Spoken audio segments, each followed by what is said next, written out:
Good morning, friends. We're on Chapter 7. What happened at the front door? "Now, slave, how long am I to wait for my chariot?" thundered the witch. Uncle Andrew cowered away from her. Now that she was really present, all the silly thoughts she had had while looking at himself in the glass were oozing out of him. But Aunt Letty at once got up from her knees and came over to the center of the room. "And who is this young person, Andrew, may I ask?" said Aunt Letty in icy tones. "Distinguished foreigner, very important person," he stammered. "Rubbish," said Aunt Letty, and then turning to the witch, "Get out of my house this moment, you shameless hussy, or I'll send for the police."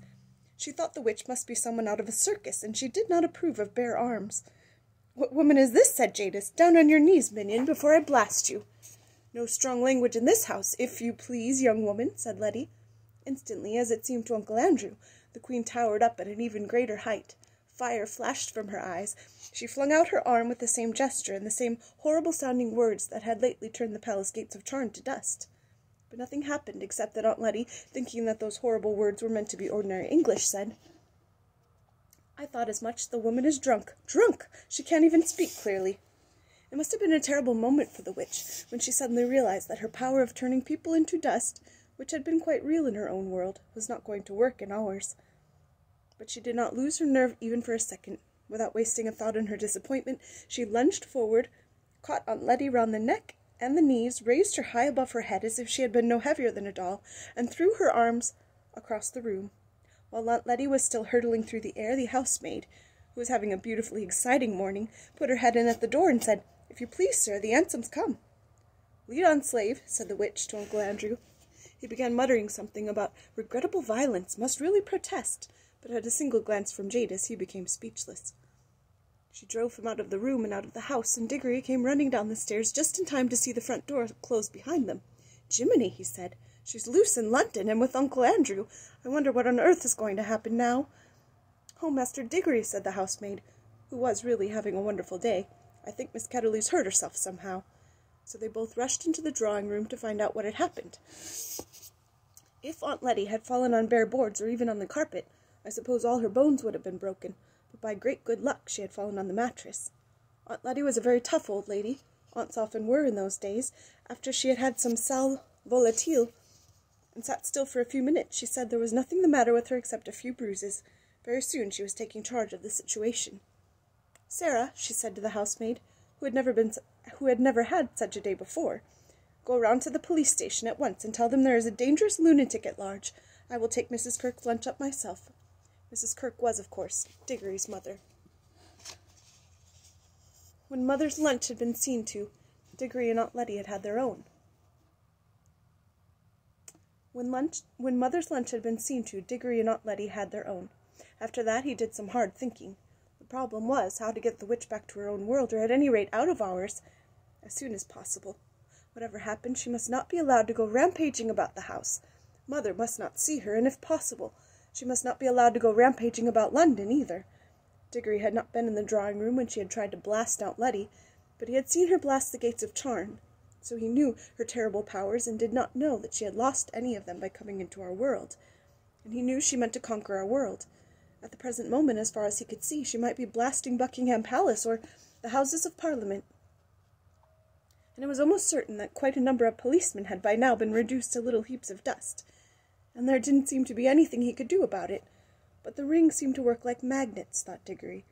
If I can only touch her and then slip on my yellow, we shall both go into the woods between the worlds, the wood between the worlds. I wonder, will she go all faint again there? Was that something the place does to her? Or is it only the shock of being pulled out of her own world? But I suppose I'll have to risk that, and how am I to find the beast? I don't suppose Aunt Letty would let me go out, not unless I said where I was going, and I haven't got any more than 2 pence. I'd need any amount of money for buses and trams if I went looking all over London. Anyway, I haven't the faintest idea where to look. I wonder if Uncle Andrew is still with her. It seemed in the end that the only thing he could do was to wait and hope that Uncle Andrew and the witch would come back. If they did, he must rush out and get hold of the witch and put on his yellow ring before she had a chance to get into the house. This meant that he must watch the front door like a cat watching a mouse's hole. He dared not leave his post for a moment. So he went into the dining-room and glued his face, as they say, to the window. It was a bow window from which you could see the steps up the front door and see up and down the street, so that no one could reach the front door without your knowing. I wonder what Polly's doing, thought Diggory. He wondered about this a good deal, as the first slow half-hour ticked. But you need not wonder, for I'm going to tell you. She had got home late for her dinner with her shoes and stockings very wet, and when they asked her where she had been and what on earth she had been doing, she said she had been out with Diggory Kirke. Under further questioning, she said she had got her feet wet in a pool of water, and that the pool was in a wood. Asked where the wood was, she said she didn't know. Asked if it was in one of the parks, she said truthfully enough that she supposed it might be a sort of park. From all of this, Polly's mother got the idea that Polly had gone off without telling anyone to some part of London she didn't know, and gone into a strange park and amused herself jumping into puddles. As a result, she was told that she had been very naughty indeed, and that she wouldn't be allowed to play with that Kirke boy any more if anything of the sort ever happened again. Then she was given dinner with all the nice parts left out, and sent to bed for 2 solid hours. It was a thing that happened to one quite often in those days. So while Diggory was staring out of the dining-room window, Polly was lying in bed, and both were thinking how terribly slow the time could go. I think myself I would rather have been in Polly's position. She had only to wait for the end of her 2 hours, but every few minutes Diggory would hear a cab or a baker's van or a butcher's boy coming round the corner and think, "Here she comes," and then find it wasn't. And in between those false alarms, for what seemed hours and hours, the clock ticked on, and one big fly, high up and far out of reach, buzzed against the window. It was one of those houses that got very quiet and dull in the afternoon, and always seemed to smell of mutton. During his long watching and waiting, one small thing happened, which I shall have to mention because something important came of it later on. A lady called with some grapes for Diggory's mother, and as the dining-room door was open, Diggory couldn't help overhearing Aunt Letty and the lady as they talked in the hall. "What lovely grapes!" came Aunt Letty's voice. "I'm sure if anything could do her good, these would. But poor dear little Mabel, I'm afraid it would need fruit from the land of youth to help her now. Nothing in this world will do much." Then they both lowered their voices and said a lot more that he could not hear. If he had heard that bit about the land of youth a few days ago, he would have thought Aunt Letty was just talking without meaning anything in particular, the way grown-ups do, and it wouldn't have interested him. He almost thought so now, but suddenly it flashed upon his mind that he now knew, even if Aunt Letty didn't, that there really were other worlds, and that he himself had been in one of them. At that rate, there might be a real land of youth somewhere. There might be almost anything. There might be fruit in some other world that would really cure his mother, and well, you know how it feels when you begin hoping for something that you want desperately badly.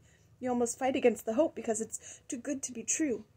You've been disappointed so often before. That was how Diggory felt. But it was no good trying to throttle this hope. It might really, it just might be true. So many odd things had happened already, and he had the magic rings.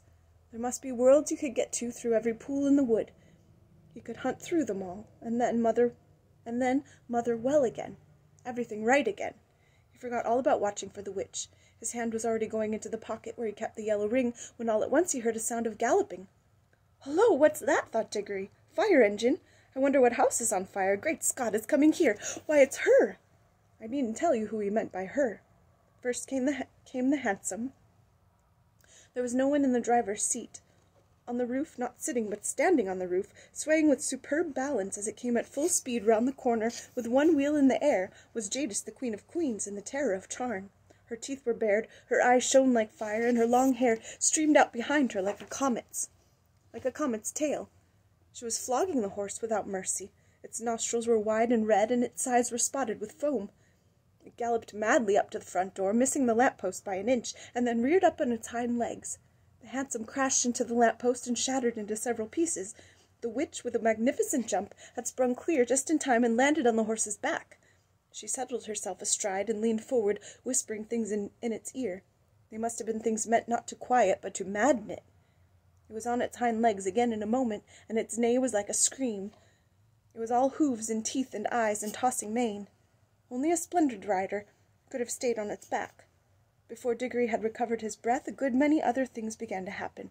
A second hansom dashed up close behind the first. Out of it there jumped a fat man in a frock coat and a policeman. Then came a third hansom with 2 more policemen in it. After it came about 20 people, mostly errand boys, on bicycles, all ringing their bells and letting out cheers and catcalls. Last of all came a crowd of people on foot. all very hot with running, but obviously enjoying themselves. Windows shot up in all the houses of that street, and a housemaid or a butler appeared at every front door. They wanted to see the fun. Meanwhile, an old gentleman had begun to struggle shakily out of the ruins of the first hansom. Several people rushed forward to help him, but as one pulled him one way, and another, perhaps he would have got out quite as quickly on his own. Diggory guessed that the old gentleman must be Uncle Andrew, but you couldn't see his face. His tall hat had been bashed down over it. Diggory rushed out and joined the crowd. That's the woman, cried the fat man, pointing at Jadis. Do your duty, constable. Hundreds and thousands of pounds worth she's taken out of my shop. Look at that rope of pearls round her neck. That's mine. And she's given me a black eye, too, what's more. That she has, governor, said one of the crowd, and as lovely a black eye as I'd wish to see. Beautiful bit of work that must have been. Gor, ain't she strong, then? You ought to have put a nice raw beefsteak on it, mister. That's what it wants, said a butcher's boy. Now then, said the most important of the policemen. What's all this 'ere? I tell you she, began the fat man when someone called out. Don't let the old cove in the cab get away. Put her up to it. The old gentleman, who was certainly Uncle Andrew, had just succeeded in standing up and was rubbing his bruises. Now then, said the policeman, turning to him, what's all this? Wumpful pumphy shumph, came Uncle Andrew's voice from inside the hat. None of that now, said the policeman sternly. You'll find that this is no laughing matter. Take that hat off, see? Take that hat off, see? This was the more easily said than done. But after Uncle Andrew had struggled in vain with the hat for some time, two other policemen seized it by the brim and forced it off. Thank you, said Uncle Andrew in a faint voice. Thank you, dear me, I'm terribly shaken. If someone could give me a small glass of brandy. Now you attend to me, if you please, said the policeman, taking out a very large notebook and a very small pencil. Are you in charge of that there young woman? Look out, called several voices, and the policeman jumped a step backward just in time. The horse had aimed a kick at him, which would probably have killed him. Then the witch wheeled the horse round so that she faced the crowd, and its hind legs were on the footpath. She had a long, bright knife in her hand, and had been busily cutting the horse free from the wreck of the hansom. All this time, Diggory had been trying to get into a position from which he could touch the witch. This wasn't at all easy, because on the side nearest to him there were too many people, and in order to get round to the other side he had to pass between the horse's hooves and the railing of the area that surrounded the house. For the Ketterleys' house had a basement. If you know anything about horses, and especially if you had seen what a state that horse was in at the moment, you will realize that this was a ticklish thing to do. Diggory knew lots about horses, but he set his teeth to get ready to make a dash for it as soon as he saw a favorable moment. A red-faced man in a bowler hat had now shouldered his way to the front of the crowd. Hi, policeman, he said. That's my horse that she's sitting on, same as it's my cab that she's made matchwood of. One at a time, please, one at a time, said the policeman. But there ain't no time, said the cabby. I know that horse better than you do. Tain't an ordinary horse. His father was a officer's charger in the cavalry, he was, and if the young woman goes on exciting him, there'll be murder done. Here, let me get at him. The policeman was only too glad to have a good reason for standing further away from the horse. The cabby took a step nearer, looked up at Jadis, and said in a not unkindly voice, Now, missy, let me get at his head, and just you get off. You're a liddy, and you don't want all these roughs going for you, do you? You want to go home and have a nice cup of tea and lay down quiet-like, and then you'll feel ever so much better. At the same time he stretched out his hand towards the horse's head with the words, Steady, Strawberry, old boy, steady now. Then, for the first time, the witch spoke.